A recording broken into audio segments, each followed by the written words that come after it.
ꯁꯤꯡꯖꯨ ꯁꯤꯅ ꯁꯣꯏꯕꯨꯝ ꯏꯔꯣꯝꯕ ꯑꯗꯨꯒ ꯁꯤꯅ ꯏꯟꯖꯥꯡ ꯃꯍꯤ ꯃꯌꯥꯝꯗꯨꯗꯤ ꯍꯧꯖꯔꯛꯑꯒꯦ ꯃꯌꯥꯝ ꯆꯥꯕ ꯌꯦꯡꯃꯤꯟꯅꯔꯁꯦ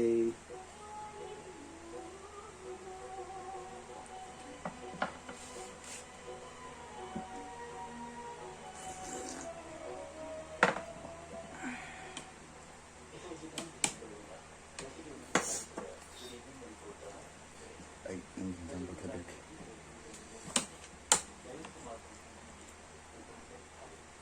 ꯑꯂꯨꯗꯤ ꯌꯥꯝ ꯆꯥꯔꯨꯅꯨꯅ ꯐꯠꯇꯦꯕ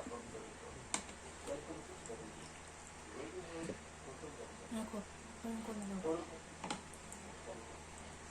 ꯁꯔꯨꯝ ꯈꯪꯗꯦꯕ ꯌꯥꯝꯅ ꯂꯩ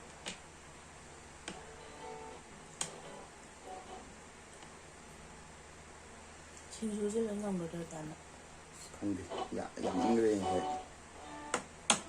ꯍꯌꯦꯡꯗꯒꯤ ꯂꯩꯔꯛꯄꯅꯦꯕ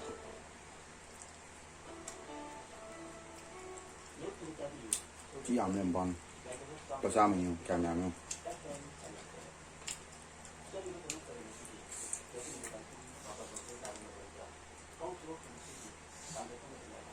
ꯍꯥꯎꯔꯦ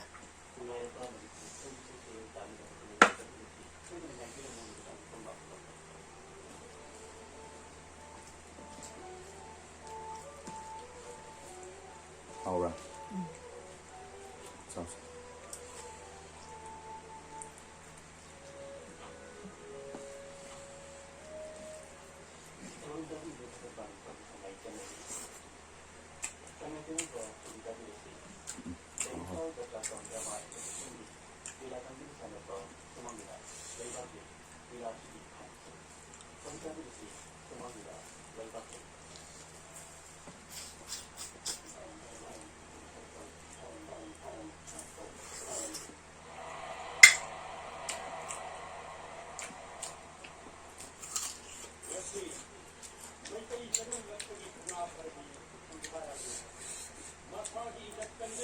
ꯅꯪꯗꯤ ꯁꯟ ꯑꯗꯨꯝ ꯆꯥꯗꯕꯅꯤꯅ ꯑꯩꯅ ꯑꯗꯨꯝ ꯆꯥꯔꯅꯤ ꯍꯥꯎ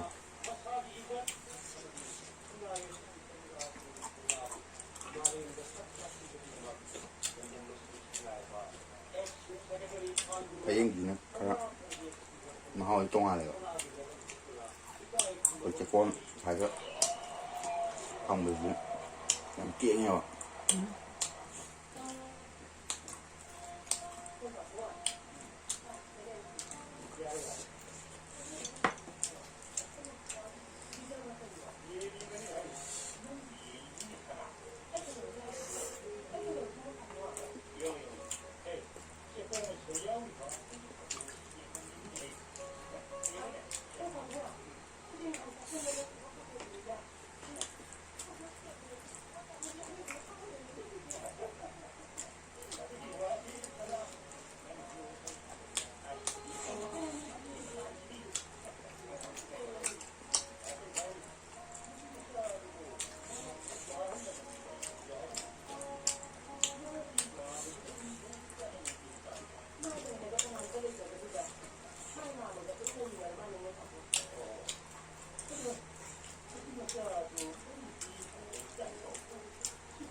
hay đó là có Nó sao vậy? tân anh đâu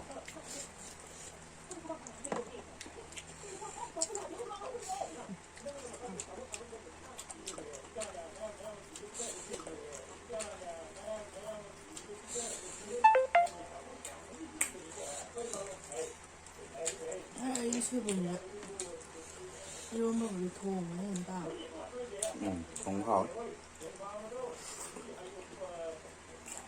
나가. ngàn to của to quá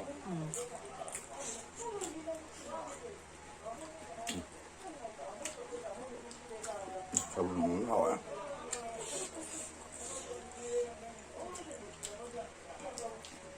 뭐 이제 더 와는 시. một đó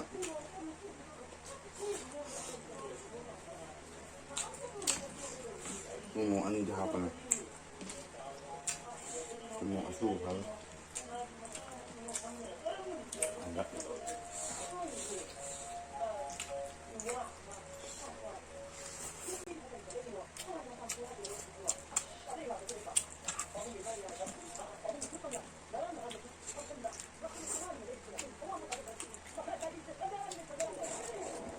anh chỉ biết hỏi chụp cảm ơn chị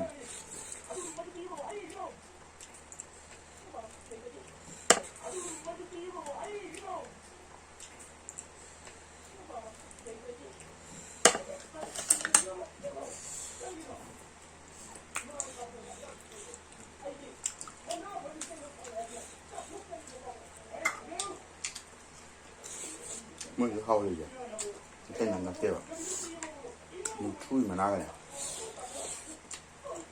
cho nên 힘을 주고 앞에 치는 거 그냥 hòm thôi ạ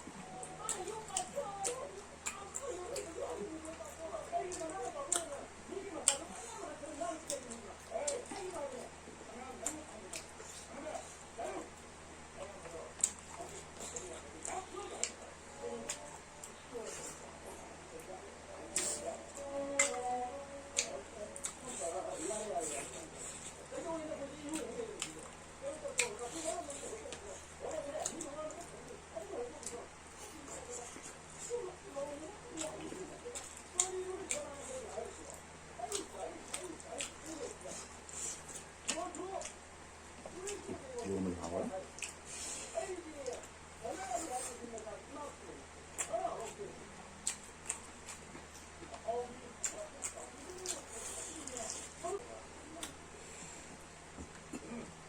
thì biết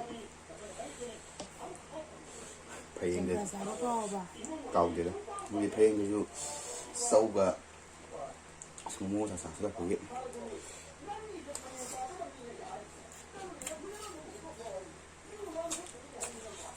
cũng sẽ bị thôi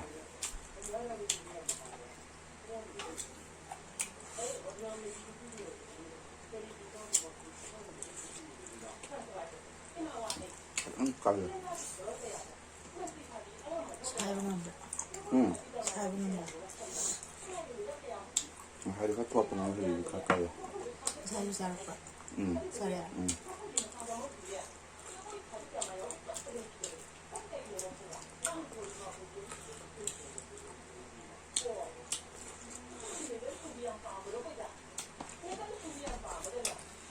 như vậy nói cho bạn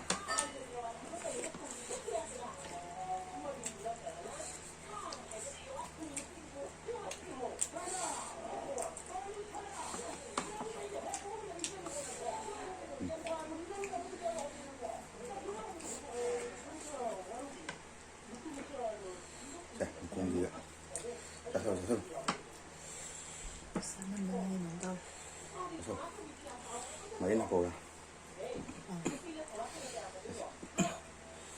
sao sao à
ꯃꯍꯤ ꯆꯝꯄ꯭ꯔꯥꯗꯤ ꯃꯍꯤ ꯖꯣꯝ ꯖꯣꯝ ꯂꯥꯎꯋꯦ ꯀꯩꯅꯣꯅꯤ ꯍꯩꯖꯥꯡ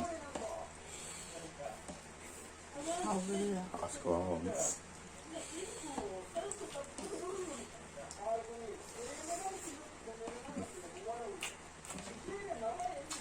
ꯑꯃ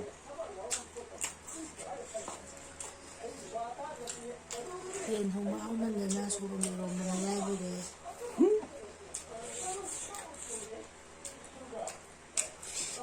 ꯅꯣꯏ ꯁꯣꯏꯕꯨꯝ ꯌꯥꯝ ꯍꯥꯎꯕꯅꯤ ꯍꯥ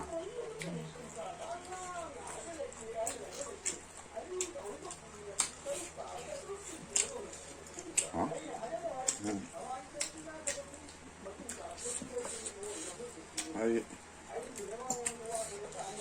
ꯃꯇꯨꯡ ꯀꯌꯥ ꯆꯥꯅꯤꯡꯗꯦ ꯑꯗꯨꯅ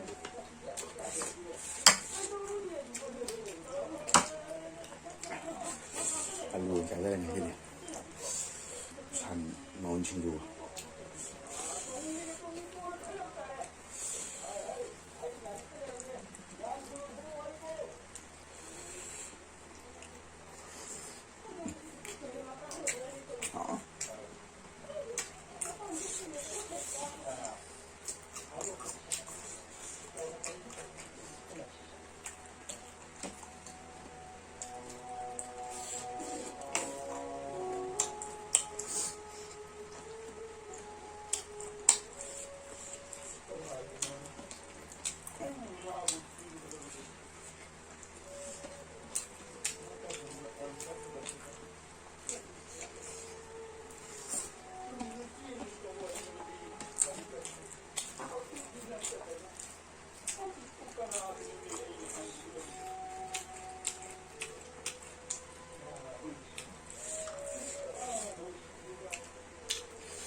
ꯁꯤ ꯌꯥꯝ ꯍꯥꯎꯋꯦ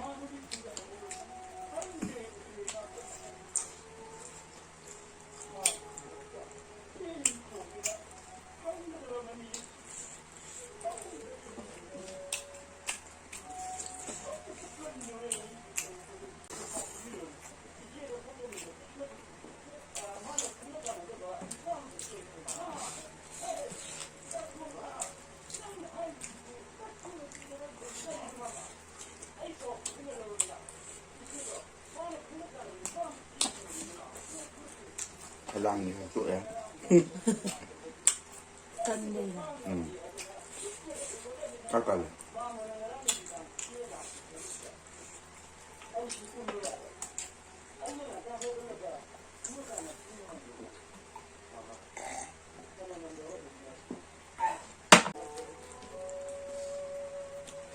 ꯉꯁꯥꯏꯗꯤ ꯈꯔ ꯊꯣꯠꯄꯅꯦꯕ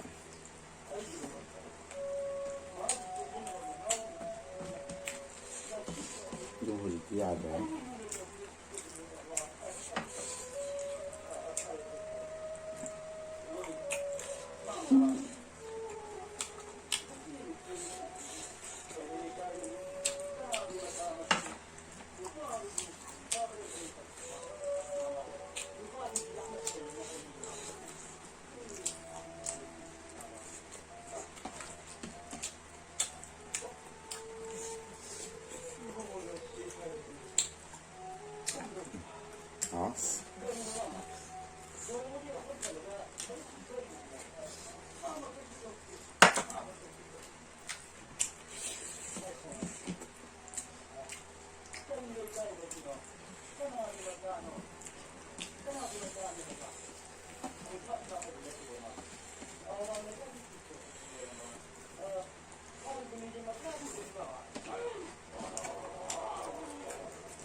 ꯌꯦꯟ ꯃꯇꯣꯡ ꯂꯩꯔꯦ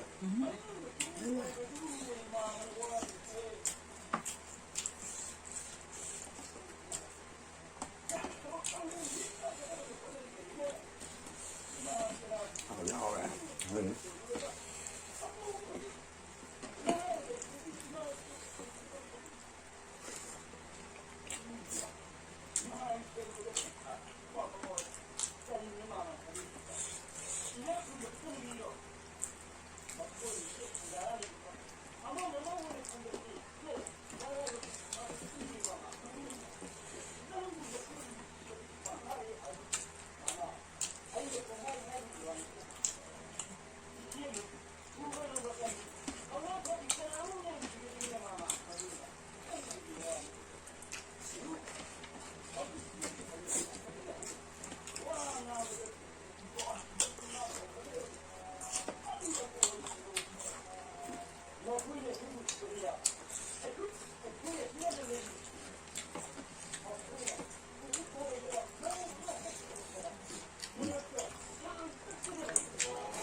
그냥 하면 남들.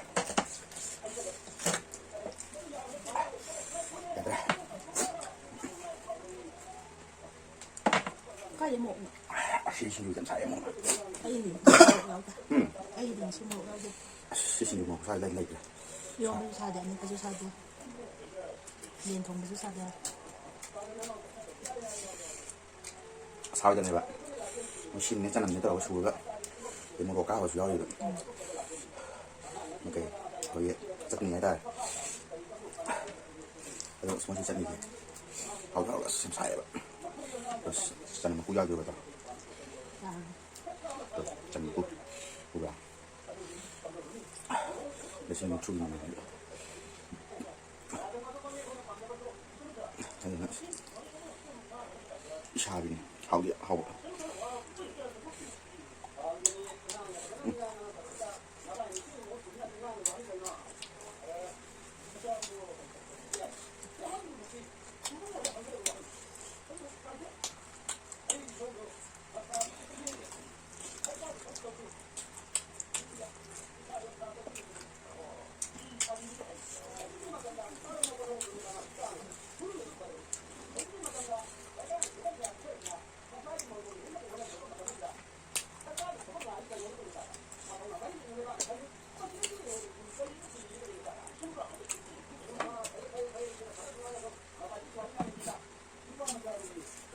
남대사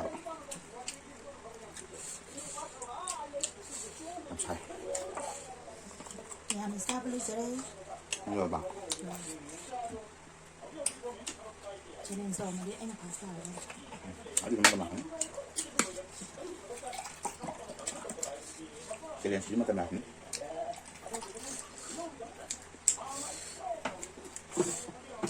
쟤는 수도 없습니다. 제가 걸로 넣어. 이렇게 하는 게 이게 다음에 시간대 그래서 Kasi di video sementara saya sih losen jadi nuai beri kami di beri mo, dato beri mo.